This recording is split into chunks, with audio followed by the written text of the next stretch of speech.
Hi, everybody. Jen Henriksen, Mission Adventuring Travel. I am with my friend Richard in the Bahamas, man. I was going to say you should speak Bahamian because when you speak Bahamian, no one can understand you anyway unless they're from the Bahamas. So, Yeah. Usually that kicks in from around Bahamians talking. yeah. I'll just fire up. But So how are um, things, Richard? You're with Camp Bahamas, a ministry partner of Mission Adventuring for many, many years, and you are it's a tough time right now in ministry, isn't it? yeah, we as of March the 8th, we lost all of our bookings for the spring, whether it be local retreats, local schools, local churches, U.S. mission groups coming out. Right up until June the 5th, and we're not even sure if those are going to hold yet. Right now, they're still on, but that could change anytime. So we went from being very full and very busy this spring to losing everything. So Yeah. it's been a first. It's been tough, but God's in control. He's sovereign, and so we just keep moving forward and planning and um, pivoting. You got to pivot. So. Yeah, That's been that's like the buzzword now, isn't it? Pivot for sure. yes. Now, your family, tell us about your family. Where are you guys on property or what's going on with you guys? Yes, we all moved. We all moved to the property about the end of October, and so we've been here since then. So the whole family's here. Um, the Bahamas right now is in lockdown or quarantine, whatever you want to call it. So they, you're really only allowed to go out to grocery stores or essential travel right now. So the out islands operate a little different than Nassau or Freeport because of the way the out islands operate. Family islands are very rely on mail boats, so our schedules are different. But you're only supposed to go out to get groceries and get back to your house. If you're over a certain age, you can't go out at all. So you have to have people you rely on to bring your food to you. But we live on a 24-acre property, so it's a lot easier being quarantined and moving around when you have your own beachfront, around Yeah. campfront and gymnasium and dining room. Makes things a little easier. We're a family of 6 living here. They were doing homeschool anyway, so that didn't change anything. Their schedules have stayed the same. What we actually tried to do was we didn't want to stop being our normal routine, so our normal routines have continued.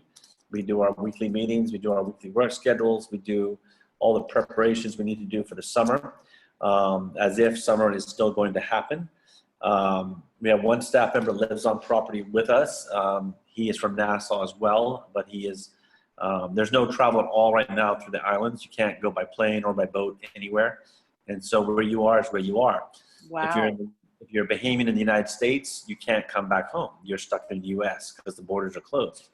And so it's kind of crazy. But we don't have the run on grocery stores like I see going on in the U.S. It's not like the crazy people grabbing all the toilet paper and running around. It's like people act normal here. There's no, everyone's wearing the face mask, yes.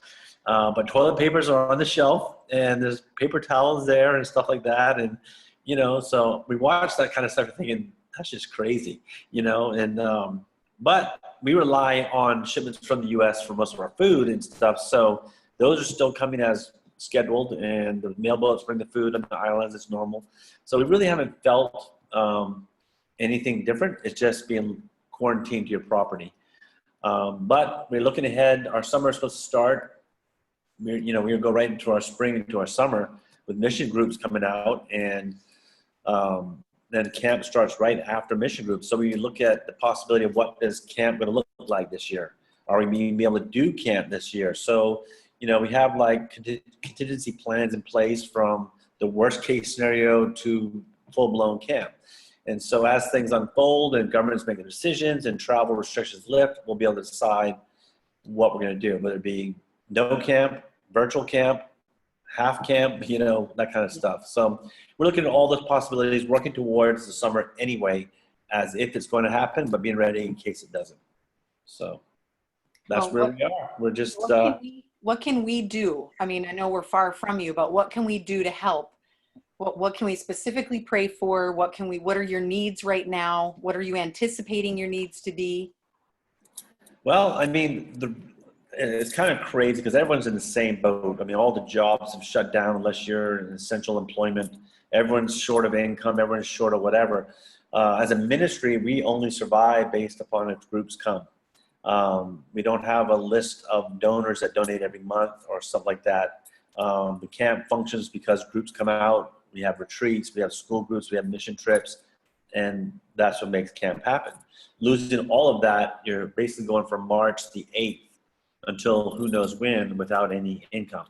And so we were very thankful. We did get a donor that donated some money in late March, and that if we budget that well enough, we should be okay.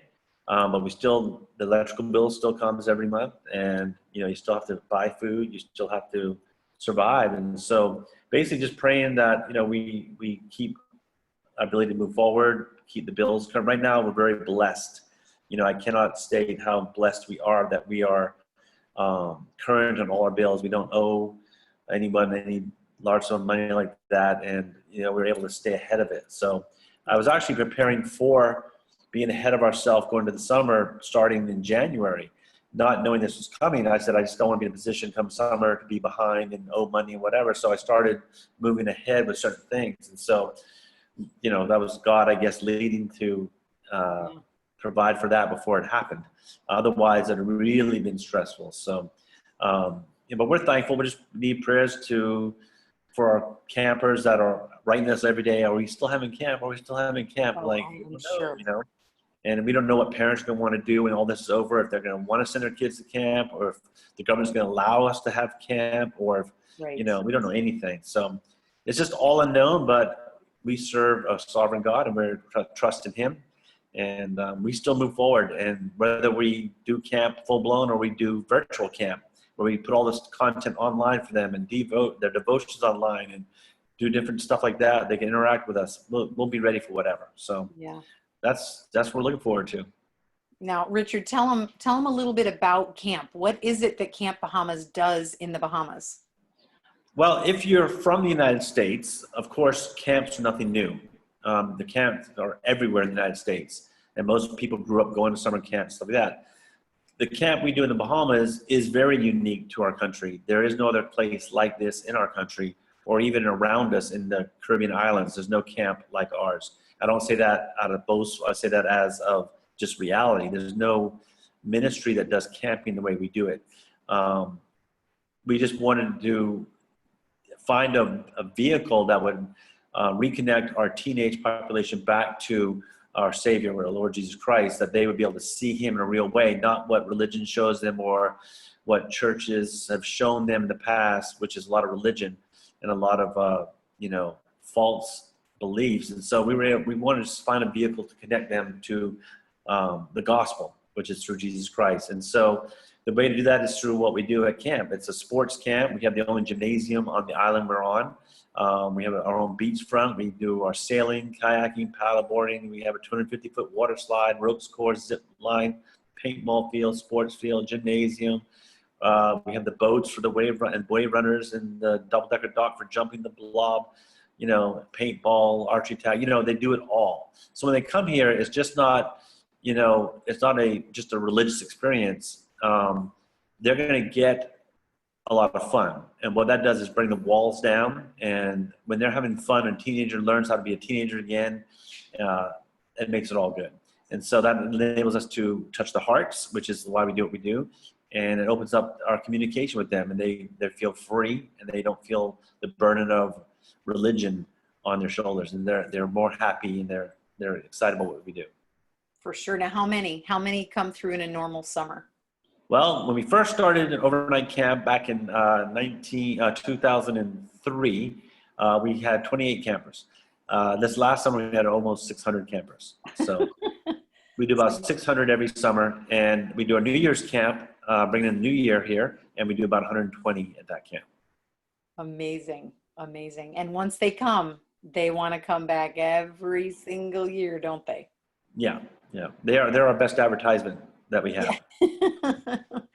Well, it is so cool to see. I'll put a link on the video too, so people can see what camp looks like. But and hey, we were one of those, we were one of those teams that had to cancel because we were coming, boy, every one of us, we had a team of 14, we were coming, but the Bahamian Airlines said, you're not coming. Yeah. But the good news is we're all rescheduled. We will be there in the fall, Lord willing. And also we'll be there again next Easter. We'll be with you the week of Easter as well. And I am already so excited. And you have to hug those kids and that wife of yours because I can't believe I'm not going to see you until the fall. Yeah, they're right there doing their thing. Yeah, well, say hi to everybody. Hug your parents for me when you see them. And I'm glad they're doing well. And we will be talking to you soon to catch up on what we're going to do for Plan B for the fall trips. And we know it's all Pivot. going to work out. Got to pivot. Yeah, nice talking with you, Richard. All right, Jen. Hi, tell everybody hi and keep praying for each other. Absolutely.